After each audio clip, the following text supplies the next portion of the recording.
In this question, we would like to solve an exponential equation. Now, these are very simple because you have the same base. And in this case, it's x minus 59 is in the power. And on the other side, you have 8x plus 4.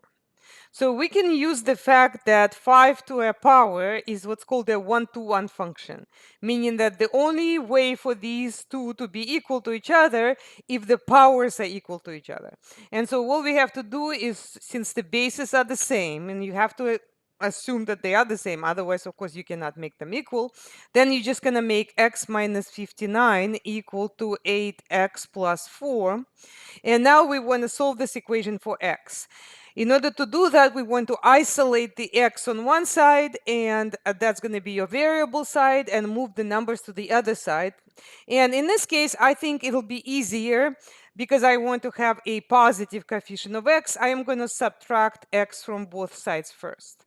So here it's going to cancel, and then I'm going to get negative 59 equals, now this is 8x minus x, but minus x is just like 1x. So this will be 7x, and then plus 4.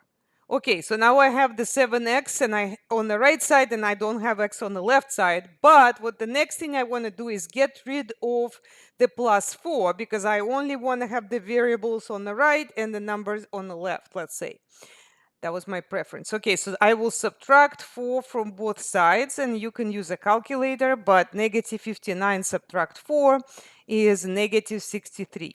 The last step is to undo the multiplication, because remember the default operation here between 7 and x is multiplication. So I can divide both sides by 7.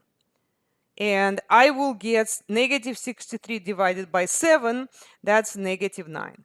Now, if I think that that's correct, I should be able to verify that. And I always urge my students to verify, is this really right when you are solving equations? How do you do that? Well, you want to substitute the solution in the left-hand side and in the right-hand side and see if you get the same answer. So 5 to the power negative 9 minus 59. Now I do have to put this in parentheses, otherwise it jumps down. Okay, so it's some number, it's really small, but whatever, it doesn't really matter as long as they're the same. So here we get 8 times negative 9 plus 4. And you can see that the two answers are the same, which means that you got it. So I know that I got it even before submitting.